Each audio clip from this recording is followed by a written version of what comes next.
Hi guys, இந்த வீடியோவில் நம்ம என்ன பார்க்க போகிறோம்னா மீன் தொட்டியில் இருக்க தண்ணிலாம் வந்து ஒரு டர்ட்டியாக இருக்குன்றதுனால அந்த தண்ணி மாற்றுறதை பற்றி தான் பார்க்க போகிறோம்.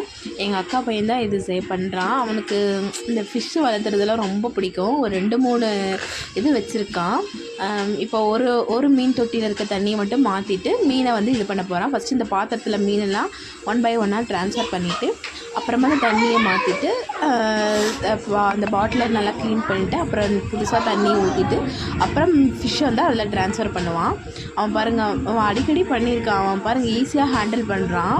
ஒரு பெரிய ஃபிஷ் மட்டும்தான் பிடிக்கிறதுக்கு ரொம்ப டிஃபிகல்ட்டாக இருக்கும். மற்றபடி வந்துட்டு மீதியெல்லாம் அவன் பாருங்கள் ஈஸியாக பிடிச்சி மாற்றிடுவான். இதே மாதிரி ஒரு 3 மீன் தொட்டி வச்சுருக்கான். அடிக்கடி நிறைய ஃபிஷ் வாங்கி வாங்கி இது பண்ணுவான்.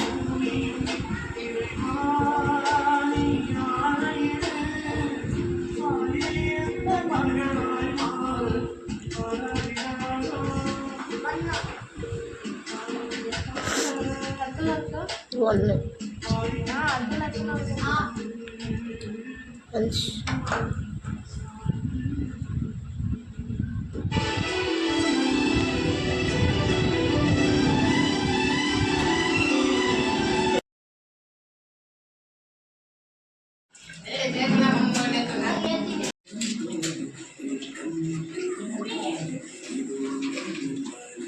அட்டை எடுத்துக்கிறோம் சீக்கிரம்.